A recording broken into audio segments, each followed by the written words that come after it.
if you are hesitating to use the question, how am I creating this? Right? To find out your power in creating your experience, creating your material world. If you're hesitating to ask that question, and that hesitation is because you don't want to look under that rock and find something about yourself that's disempowering.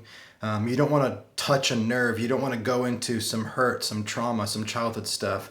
You don't want to look at something that you've looked at countless times before and have this feeling that, oh, it's still there. Then what you're actually experiencing is a resistance to the awareness of aspects of your being that are contrary to what you would love them to be. You're basically saying, I don't want to look at my shit.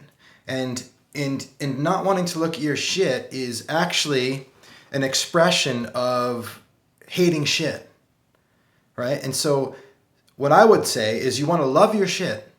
Love the shittiness of your being, right? And so why is that important? For the simple fact, the simple reason that like resisting the shit, resisting the dark stuff, resisting the, we could call wrongness, which is, by the way, just a perspective, an idea, resisting that shuts us off from growth. And so we actually want to love it.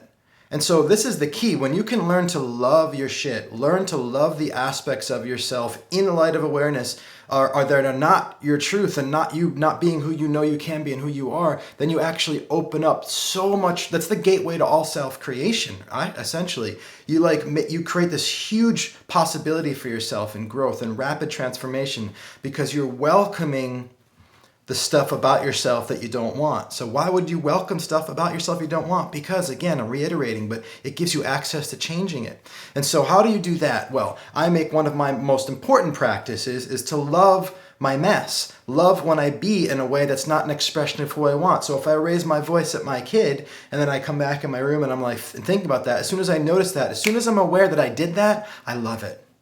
I love raising my voice at my kid, but be specific in how you hear this. It's not love like desire, like, oh, I want to do that more. I love it in the way that if my son is building Legos and the thing's not going together the way that he wants and he gets really frustrated and angry and he's like mad and throwing the Legos, I love him like, it's okay, buddy. It's okay that this is happening. You're going to be all right. That kind of love. And so I be that way with me when I do something I don't want to do. If I raise my voice at my son and I don't want to do that, I don't beat myself up for still being the person I thought I got over that. I wasn't doing that anymore. Now I'm yelling at me for yelling at him. And it's like shit on shit. Instead, it's like, it's okay, buddy. I love you anyway. I love that happens. So my primary orientation is to love everything about myself, whether it's something beautiful or something ugly. If I can't love the ugly, I don't get to make more beauty. And so I implore you, if there isn't anything that's important, the most important thing is to love the ugliest things, to actually love and fall in love with and practice in every moment. Look for things about yourself that you don't like and love it. Love it. Love to death what you hate, I like to say. If you love that thing that you're resisting enough, it will completely dissolve and disappear.